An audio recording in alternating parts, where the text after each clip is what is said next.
ভুটানের ব্লগ শুরু করার আগে ভুটান সংক্রান্ত কিছু গুরুত্বপূর্ণ তথ্য। ভুটানের মুদ্রার মূল্য ভারতীয় মুদ্রার সমান। ভুটানে ঘুরতে গেলে একজন ভুটনিস গাইড নেওয়া বাধ্যতামূলক।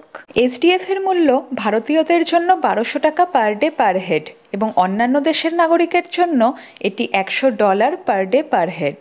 ভুটানে প্রবেশের জন্য ভারতীয়দের পাসপোর্ট বাধ্যতামূলক নয়। ভোটার আইডি দেখিয়েও ভারতীয়রা ভুটান ঘুরতে পারবে। ভুটানের স্থানীয় সময় ভারতের স্থানীয় সময় অপেক্ষা 30 মিনিট এগিয়ে রয়েছে। ভুটান বিশ্বের প্রথম কার্বন নেগেটিভ দেশ, যার 70%ই বনাঞ্চল।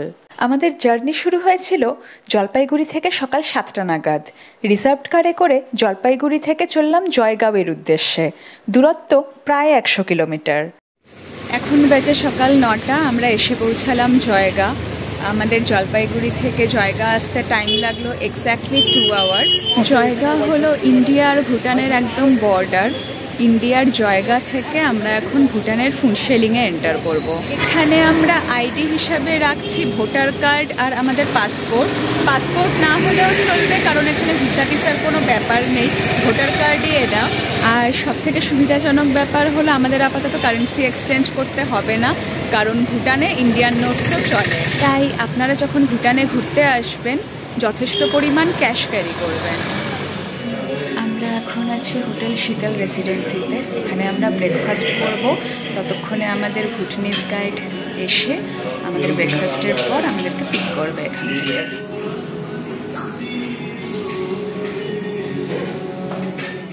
আমরা অর্ডার করেছি 2টো ভেজ গ্রিল স্যান্ডউইচ আর একটা ব্ল্যাক টি। ব্রেকফাস্ট ডান। খাবারটা যথেষ্ট ভালো ছিল। ইতিমধ্যে আমাদের ভুটানিস গাইডও চলে এসেছেন, চলুন ওনার সাথে আলাপ করে। এই হলো ইন্ডিয়া ভুটান বর্ডার। এখানে আমাদের চেকিং হলো। এখন আমরা টার্মিনাল দিয়ে এগিয়ে যাব। তো আমরা এন্টার করে গেছি ভুটানে। ইনি হলেন আমাদের guide. Dema, please introduce yourself. Hi, my name is Moistama and I'm your guide for your entire tour. ওকে, আমরা লাগেজ আমাদের গাড়িতে তুলে দিয়েছি আর এখন আমরা আমাদের গাইডের সাথে যাচ্ছি ইমিগ্রেশন অফিস। পুরো প্রসেসটা আমি ওখানে বসে বলবো, কারণ ব্যাপারটা এত তাড়াতাড়ি হলো আমি একদম ভিডিও করতে পারলাম না। তো এখন বাজে সকাল 10টা 10। আমরা আছি ফুনশেলিংয়ের মেইন ইমিগ্রেশন অফিসে। এর আগের অফিসটায় আমাদের এন্ট্রির সময় একবার পাসপোর্ট চেক হলো, তারপরে আরও 2বার পাসপোর্ট চেক হলো। তারপরে আমরা আমাদের লাগেজ গাড়িতে উঠিয়ে দিলাম আর আমরা গাইডের সাথে চলে এলাম ফুনশেলিংয়ের মেইন ইমিগ্রেশন অফিসে। এখানে আমরা এক জায়গায় বসে ওয়েট করছি আর আমাদের গাইড আমাদের 2টো পাসপোর্ট নিয়ে গেছে পারমিশন করানোর জন্য। আমরা অ্যাকচুয়ালি পাসপোর্টে স্ট্যাম্প দেওয়ার জন্য পাসপোর্টটা ইউজ করছি, কিন্তু আপনাদের যদি পাসপোর্ট না থাকে আপনারা ভোটার আইডিও ইউজ করতে পারেন, তবে আধার কার্ড বা অন্য কোনো আইডি এখানে চলবে না। আমার এই ভুটান ট্রিপটা টোটাল হলো 11 দিন 10 রাত্রি। এটা আমরা নিজেরা বুকিং করতে পারতাম, কিন্তু ভুটানের হোটেলগুলোতে গাইডের নাম ছাড়া বুকিং নিচ্ছিল না। সেজন্য আমরা একটা এজেন্সির সাথে কন্ট্যাক্ট করেছিলাম, যেটার নাম হলো আদ্রিক হলিডেজ। এজেন্টের কন্ট্যাক্ট নাম্বার আর বুকিং ডিটেলস আমি স্ক্রিনে দিয়ে দেবো, প্লাস ডেসক্রিপশন বক্সেও আপনারা পেয়ে যাবেন। আমরা বেশ কয়েকজন এজেন্টের কাছে প্রাইস ট্যালি করেছিলাম, তো আদ্রিকের কাছেই আমরা লোয়েস্ট প্রাইসে পেয়েছি, লোয়েস্ট এবং রিজনেবল। আমার immigration done R here is the first stamp on my passport.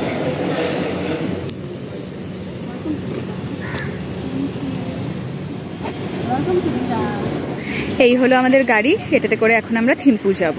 Here is our driver দাদা শ্রিং ভাইয়া। হাই। সকাল 10:30 নাগাদ ফুনশেলিং থেকে রওনা দিলাম থিম্পুর উদ্দেশ্যে। দূরত্ব প্রায় 145 কিলোমিটার। আমরা ফুনশেলিং থেকে থিম্পু যাওয়ার পথে এই পেছনের দোকানটায় একটা হল্ট দিয়েছি।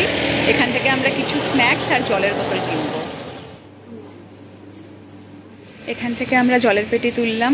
12টা বোতল ছিল, প্রাইস পড়লো টোটাল 120, মানে পার বোতল 10 টাকা করে।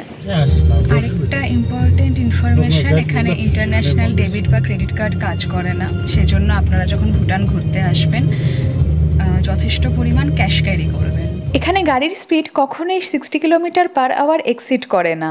আর সবচেয়ে ইন্টারেস্টিং ব্যাপার, এখানকার ড্রাইভাররা নিতান্তই দরকার না পড়লে গাড়ির হর্ন বাজান না।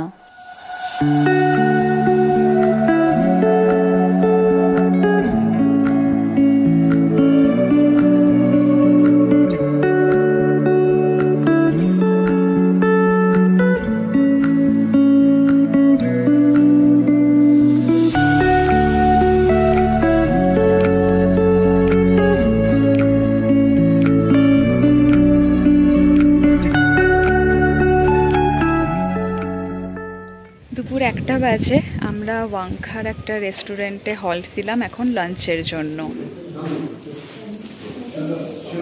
হাই বর, বর কেমন লাগছে সেকেন্ড টাইম ভুটান? খুব ভালো।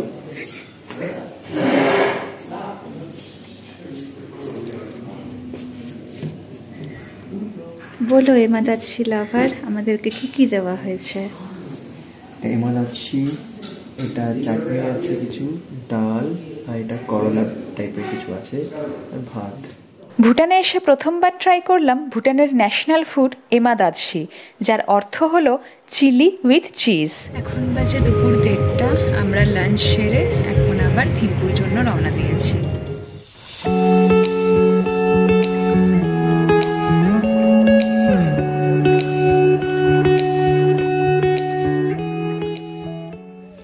অন দ্য ওয়ে দেখে নিলাম নাম না জানা একটা ওয়াটারফল।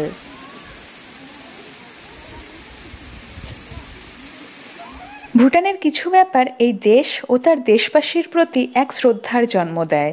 এটি একটি ভীষণ পরিষ্কার দেশ। পুরো ট্রিপে সব জায়গাতেই দেখলাম পরিষ্কার পরিচ্ছন্নতা বজায় আছে।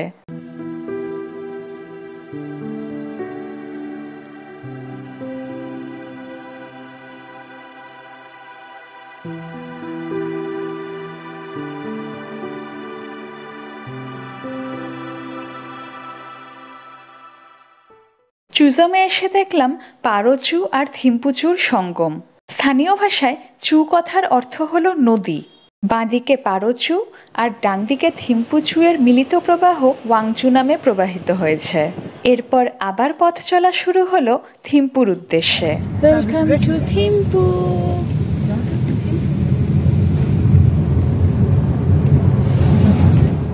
ভুটান হলো বিশ্বের একমাত্র দেশ যার ক্যাপিটাল সিটি অর্থাৎ থিম্পুতে কোনো ট্রাফিক লাইট নেই। এখানকার সব বিল্ডিংয়েই রয়েছে ট্র্যাডিশনাল ভুটনিস রুফ।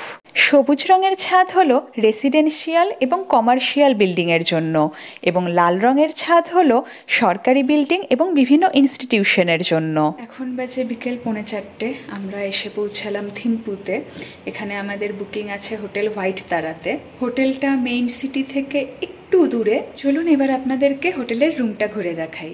এই হোটেলটা পেলখিল স্কুলের একদম উল্টো দিকে অবস্থিত।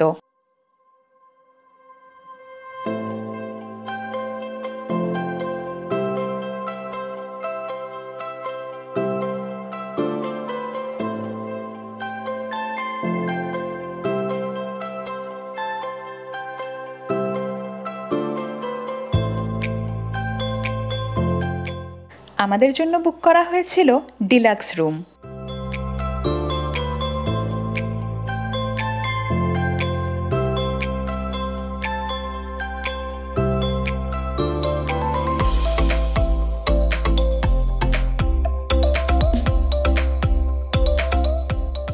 থিম্পুর বেশিরভাগ হোটেলেই বাথরুমে বাথটাব রয়েছে, রয়েছে একটা ছোট্ট কিচেন এরিয়াও।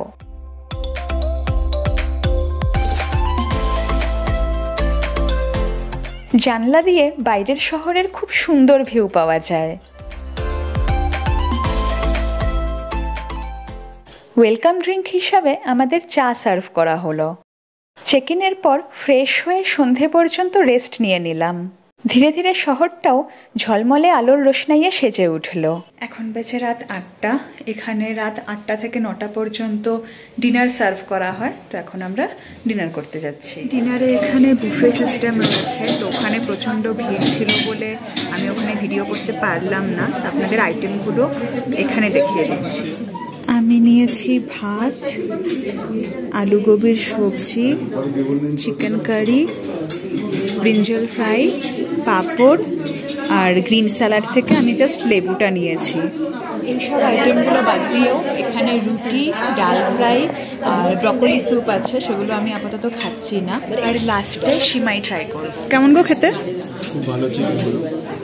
সব খাবারই টেস্টি ছিল, কিন্তু সেমাইটা আরেকটু বেটার হতে পারতো। তো এখন বাজে রাত 9টা। আমরা ডিনার করে রুমে ব্যাক করলাম।